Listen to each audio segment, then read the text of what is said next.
जय माता दी दोस्तों, तपोभूमि क्लासेस पर मैं अवधेश भदौरिया आप सभी का स्वागत करता हूं। दोस्तों, एमपी पुलिस कांस्टेबल एग्जाम आपके चल रहे हैं और उसमें एक नया टॉपिक जुड़ गया है, द्विघात बहुपद का अधिकतम एवं न्यूनतम मान ज्ञात करना। यानी कि एक आपका द्विघात बहुपद यानी ऐसा बहुपद, ऐसा पॉलिनोमियल आपका दिया जाएगा जिसकी आपकी घात कितनी होगी, 2 होगी। ठीक है, तो इस तरीके का बहुपद दिया जाएगा और उसका या तो आपसे अधिकतम मान पूछेंगे या फिर आपसे न्यूनतम मान पूछेंगे। अभी एक ही बच्चे ने हमको इसका प्रश्न भेजा है तो हम पुष्टि तो नहीं करते कि ये प्रश्न आने ही लग गए हैं, लेकिन अगर आप लोगों का एग्जाम हो चुका है तो आप कमेंट सेक्शन में बता सकते हैं क्या आपके एग्जाम में इस तरीके के प्रश्न आए थे। मैं आपको प्रश्न बता दूं, प्रश्न कुछ ऐसे आए होंगे कि ये एक समीकरण है -4x² + 3x + 2, ये एक बहुत द्विघात समीकरण है, इसका वो न्यूनतम मान पूछ लेंगे, कहेंगे कि इसका मिनिमम मान कितना हो सकता है।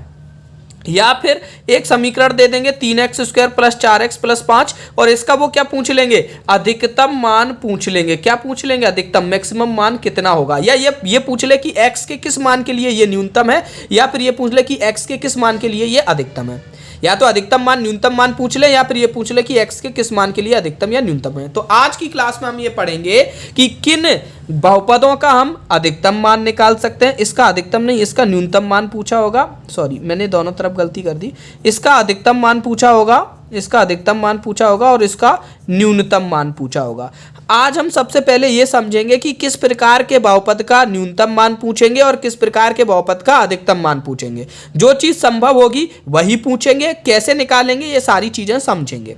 तो यहाँ पर हम सबसे पहले हमने देखिए द्विघात बहुपद ले लिया। द्विघात बहुपद का ये स्टैंडर्ड फॉर्म होता है, पहले एक 2 घात का पद, फिर 1 घात का पद, फिर 0 घात का पद, ax² + bx + c बराबर 22। ठीक है, अब हम देखेंगे कि इसका अधिकतम या न्यूनतम मान कैसे कैसे संभव है। अगर ये a है, जो हमारा a पॉजिटिव है, a आपका पॉजिटिव है यानी कि a का मान आपका 0 से ज़्यादा है यानी धनात्मक है, तो हमारा जो ये द्विघात समीकरण है इसका जो ग्राफ बनेगा वो कुछ इस तरीके से बनेगा। ये आपका x पद है तो इसका ग्राफ कुछ इस तरीके से बनेगा। ठीक है, ये दिशाएं ऊपर की ओर जा रही हैं अनंत की ओर। या फिर मान के चलिए ऐसा बन जाएगा, नीचे से काटता हुआ, वो कहीं पर भी काट सकता है, उसकी कोई दिशा नहीं है। मैंने यहाँ पर बाई अक्ष बनाया नहीं है क्योंकि मैं आपको समझाना चाहता हूँ कि अगर हमारा a पॉजिटिव हुआ तो ये ऊपर की ओर जा रहा होगा। इसका मतलब क्या है, ऊपर की ओर जाने का मतलब है जैसे जैसे x का मान बढ़ेगा वैसे वैसे y का मान बढ़ेगा। और x का मान अगर आपका इनफाइनाइट है तो y का भी मान आपका इनफाइनाइट हो जाएगा, यानी कि अधिकतम वैल्यू नहीं निकाल सकते। अधिकतम मान हम इस प्रकार के सवाल का निकाल नहीं सकते जहां पर आपका a पॉजिटिव होगा। लेकिन यहां पर ये देखिए, इससे छोटा कुछ नहीं हो सकता। ये आपका न्यूनतम मान हो गया। ये जो बिंदु है, ये बिंदु पर आपको सबसे कम वैल्यू मिल जाएगी। इस बिंदु पर आपको क्या हो जाएगा, सबसे कम मान मिलेगा। इससे कम फिर है नहीं मान, क्योंकि पूरा देखिए हमारा ग्राफ ऊपर की ओर ही जा रहा है, कहीं पर भी नीचे नहीं है। तो इस बिंदु पर आपका जो मान निकल के आएगा वो न्यूनतम होगा। तो इस तरीके का समीकरण जहां पर आपका a पॉजिटिव रहता है उसका केवल और केवल न्यूनतम मान निकाल सकते हैं। जैसे कि ये वाला समीकरण था 3x² + 4x + 5, इसका केवल न्यूनतम मान निकाल सकते हैं। अधिकतम मान बोले तो कह देंगे कि अधिकतम मान इसका अपरिभाषित है, अनंत है। क्लियर है, एक चीज ये क्लियर हुई। अब हम देखते हैं न्यूनतम मान। अगर आपका a नेगेटिव है, a नेगेटिव है, ठीक है, यानी कि ये जैसे कि ये वाला समीकरण -4x² + 3x + 2, तो इसका कैसे ग्राफ बनता है, इसका ग्राफ कुछ इस तरीके से बनता है। ठीक है, नीचे की ओर जा रहा है, या फिर हो सकता है यहीं से बन जाए ऐसा, ठीक है, या फिर इससे टच होता हुआ बन जाए, कुछ भी तरीके का बन सकता है। ठीक है, लेकिन बनेगा नीचे की ओर। अब जब नीचे की ओर जा रही है ये वैल्यू, इसका मतलब है इसके जो न्यूनतम मान होंगे वो क्या होगा, माइनस अनंत।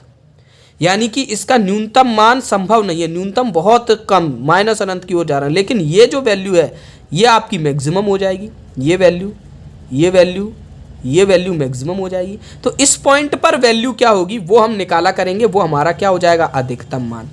यानी कि हमको एक चीज समझ में आ गई कि जहां पर ये माइनस लिखा रहेगा, x² का जो गुणांक है वो अगर माइनस का है तो अधिकतम मान निकाल सकते हैं। x² का गुणांक अगर प्लस का है तो न्यूनतम मान निकाल सकते हैं। अगर ये माइनस का है तो इसका न्यूनतम मान नहीं निकाला जा सकता, माइनस अनंत होगा। अगर ये प्लस का है तो इसका अधिकतम मान नहीं निकाला जा सकता, ये प्लस का होगा। ठीक है, प्लस अनंत होगा। तो इतनी बात तो क्लियर हो गई कि किसका क्या निकाल सकते हैं। अब हम देखेंगे निकालेंगे कैसे, निकालेंगे कैसे। देखिए यहाँ पर मैं आपको डिफरेंशिएशन और डबल डिफरेंशिएशन बताता हूँ। मुझे पता है कि बहुत से बच्चों को डिफरेंशिएशन नहीं आता होगा। जैसे y बराबर अगर x की घात n है तो ये जो चिन्ह होता है ये dy अपॉन dx, ये डिफरेंशिएशन का चिन्ह होता है और इसका ये मान होता है, ये जो घात है वो आगे आ जाती है और एक घात कम चढ़ जाती है, n-1 हो जाती है। तो ये इसका डिफरेंशिएशन होता है। केवल इसी डिफरेंशिएशन की आपको ज़रूरत पड़ेगी। और वैसे तो मैं आपको समझाने के लिए कंसेप्ट को समझाने के लिए ये चीज़ बता रहा हूँ, अदरवाइज इस चीज़ का आपकी परीक्षा में, आपके क्वेश्चन में कोई भी यूज़ नहीं होगा। आप देख लीजिए, अगर आपको ये समझ में आता है तो बहुत अच्छी बात है, नहीं समझ में आता है तो भी आप सवाल को हल कर देंगे। पीछे अभी हम उसका सॉल्यूशन देंगे। यहाँ से हम एक कंडीशन निकालेंगे और उस कंडीशन को आप लोग याद कर लीजिएगा और वहाँ से आप सॉल्व कर लिया करेंगे। तो जब भी आपका डिफरेंशिएशन आए उसका फिर हम एक और बात, जैसे अगर कोई ये एक y बराबर कुछ आ जाए, कुछ बहुपद है, फिर हम dy अपॉन dx निकालें और साथ ही साथ में हम डबल डिफरेंशिएशन कर दें। उसको इस तरीके से लिखते हैं, अगर dy अपॉन dx जो हमने निकाला है उसके बराबर में 0 रख के x का मान निकाल लें और उस x का कुछ भी मान निकल के आ गया, मान के चलिए x का a मान निकल के आ गया, b मान निकल के आ गया, कुछ भी निकल के आया, वो मान हम डबल डिफरेंशिएशन वाले बहुपद में रख दें।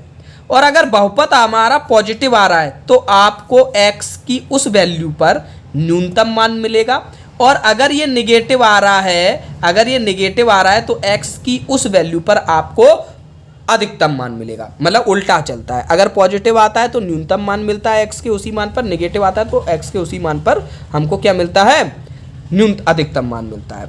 अब देखो हम यहाँ पर कैसे करेंगे। यहाँ पर जैसे मान के चलिए हमें ये दिया है ax² plus bx plus c बराबर 0 नहीं बराबर 22। अब हम सबसे पहला काम क्या करेंगे, हम यहाँ पर इसका एक बार डिफरेंशिएशन करेंगे dy अपॉन dx और हमें पता है डिफरेंशिएशन का फॉर्मूला क्या होता है, ये जो घात चढ़ी होती है आगे आ जाती है तो 2 इंटू a और ये जो है आपका ये घात 1 कम हो जाती है तो x प्लस, अब ये इस पे घात 1 है ये आगे आ जाएगी और एक घात कम हो जाएगी तो x की घात 0 हो जाएगा तो ये b हो जाएगा और c हमारा 0 हो जाता है, जो भी अचर पद होता है वो 0 हो जाता है। तो 2x plus 2ax plus b बराबर 0 हो जाएगा। अब ये बराबर हम 0 कर देंगे तो यहाँ से 2ax प्लस b बराबर क्या आ जाएगा 0।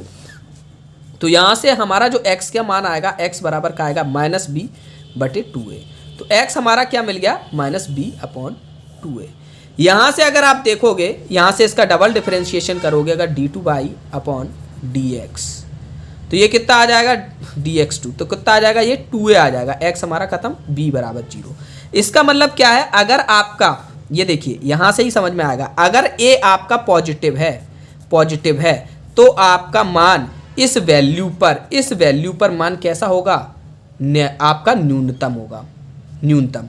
अगर ये आपका क्या है, ये आपका a आपका नेगेटिव है तो इस वैल्यू पर मान कैसा होगा, पॉजिटिव। ये चीज़ हम पहले भी समझ चुके हैं। बस आपको ये कंडीशन अब याद रखनी है कि x बराबर -b बटे 2a पर ही आपको अधिकतम या फिर न्यूनतम मान मिलेगा। तो आपसे सवाल में कुछ भी पूछे, अगर अधिकतम मान पूछे तो आप x बराबर -b अपॉन 2a लिख देना, उस पर जो वैल्यू निकल के आएगी वो आपकी अधिकतम मान होगी। अगर वो न्यूनतम मान पूछे तो आप x बराबर -b अपॉन 2a निकालिएगा, वो वैल्यू आप समीकरण में रख दीजिएगा तो वहाँ से वो आपको न्यूनतम मान मिल जाएगा। हम कुछ सवालों के माध्यम से आप समझते हैं, इसको आप याद कर लीजिए। ये ऊपर का कुछ समझ में नहीं भी आया है तो भी कोई दिक्कत नहीं है, ये कंसेप्ट है।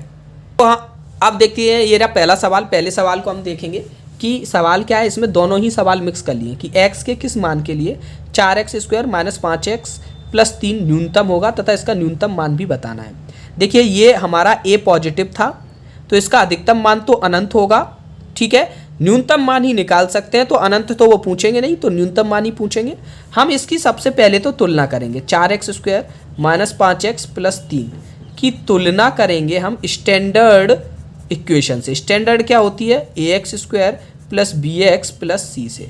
तो a बराबर कितना आ जाएगा, a की जगह 4 आ जाएगा, b बराबर कितना आ जाएगा -5 आ जाएगा और c बराबर कितना आ जाएगा 3 आ जाएगा। हमें पता है x के किस मान के लिए ये अधिकतम या न्यूनतम होता है, तो x = -b अपॉन 2a, ये याद करना है आप लोगों को। तो -b की वैल्यू कितनी हो जाएगी, माइनस लगाएंगे आगे और फिर b का मान रखेंगे, b का मान -5, तो माइनस प्लस और a का वैल्यू कितना है 4, तो ये 2 × 4 तो कितना आ जाएगा 5/8। यानी कि x का मान जब आप 5/8 रखोगे तो इस समीकरण का न्यूनतम मान निकल आएगा। अब अगर आपसे न्यूनतम मान निकालने को पूछ दें, न्यूनतम मान कितना होगा, तो हम क्या करेंगे, पहले उसी समीकरण को लिखेंगे 4x² - 5x + 3 और इसमें x की जगह 5/8 को लिख देंगे। तो 4 × 5/8 और उस पे वर्ग -5 × 5/8 + 3 और इस पूरे को सॉल्व कर लेंगे कि 4 × 25/64 -25/8 + 3। अब यहाँ इस 4 से इसको काट देंगे तो ये कितना आएगा हमारा 16 आ जाएगा। तो ये कितना आ जाएगा हमारा, इसको सॉल्व कर लेना, 25/16 - 50/16, इसको 50/16 लिख सकते हैं और ये 3 लिखा है, इसको क्या लिख सकते हैं हम, 48/16। हमने सबको 16 में कर लिया। अब हमारा यहाँ से अगर आप सॉल्व करोगे तो ये आ जाएगा 23/16 हमारा आंसर आ जाएगा। क्लियर है? उम्मीद है ये तो कैलकुलेशन थी, इस कैलकुलेशन पे ध्यान नहीं देना, बस ये कंसेप्ट समझो कि x बराबर -b/2a पर ही आपका होता है। अब आगे बढ़ते हैं, x के किस मान के लिए -3x² + 4x + 1 अधिकतम होगा तथा इसका अधिकतम मान भी बताना है। तो यहाँ पर देखेंगे, हमने सबसे पहले देख लिया ये आगे माइनस लगा है, बिल्कुल सही बात है। तो इसका न्यूनतम मान तो माइनस अनंत हो जाएगा, अधिकतम मान इसका निकाला जा सकता है, उसको हम निकालने का प्रयास करेंगे। तो सबसे पहले ये 3x² + 4x + 1 है, इसकी तुलना कर देंगे ax² + bx + c से। तो यहाँ से a बराबर कितना आ जाएगा -3, b बराबर आ जाएगा 4 और c बराबर आ जाएगा 1।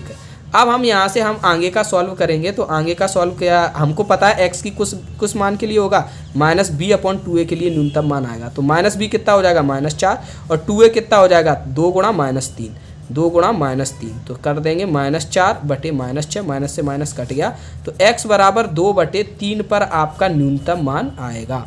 कितना आएगा न्यूनतम मान। अब वह न्यूनतम मान क्या होगा, वह न्यूनतम मान क्या होगा वो और निकालना है। तो क्या हम समीकरण रखेंगे 3x² + 4x + 1, इन सभी में हम 2/3 की वैल्यू रख देंगे। -3 × 2/3 पे वर्ग + 4 × 2/3 + 1।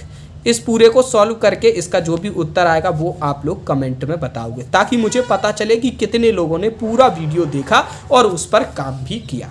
तो उम्मीद है आपको ये लेक्चर समझ में आया होगा दोस्तों। अब देखिए, अगर यहाँ पर 3 घात का पूछा जाएगा तो 3 घात का इसलिए नहीं पूछा जाएगा क्योंकि 3 घात में दोनों तरफ जाता है आपका जो वो होता है ना ऐसे, तो ये माइनस और ये प्लस दोनों जा रहा है। 4 घात के में वो पूछ सकते हैं, 4 घात का पूछ सकते हैं, 6 घात का पूछ सकते हैं, ठीक है। तो ये वो पूछा जा सकता है, लेकिन इतना एडवांस आएगा नहीं क्योंकि ये फिर 11th-12th की बात हो गई ना, अगर आपको डिफरेंशिएशन सीखना पड़ेगा, ठीक है। ये वाला तो ये है कि चलिए आपने याद कर लिया x = -b/2a पर मैक्सिमम या मिनिमम वैल्यू आपकी मिलती है, तो कक्षा 10वीं के बच्चे को भी पता होता है तो वो भी कर लेगा। और आपका एग्जाम 10वीं के लेवल का ही है तो 11th-12th का वो पूछेंगे नहीं, केवल द्विघात समीकरण से ही आपका पूछेंगे, ठीक है। तो उम्मीद है आपको ये पसंद आया होगा लेक्चर। तो नीचे कमेंट में जरूर बताइएगा लेक्चर कैसा लगा। साथ ही साथ जो लोग भविष्य में हमसे गणित की तैयारी करना चाहते हैं किसी भी एग्जाम के लिए, वो इस नंबर पे 8839449109 ये व्हाट्सएप है, हमारे व्हाट्सएप प्रोग्राम से जुड़ सकते हैं। वहाँ पर अपना नाम, शहर का नाम व एग्ज़ाम लिखकर हमको भेज सकते हैं और हम आपको अपनी ब्रॉडकास्टिंग लिस्ट में ऐड कर लेंगे। वहाँ से आपको हमारी क्लासेस की सूचनाएँ मिलती रहेंगी। धन्यवाद। जय माता दी।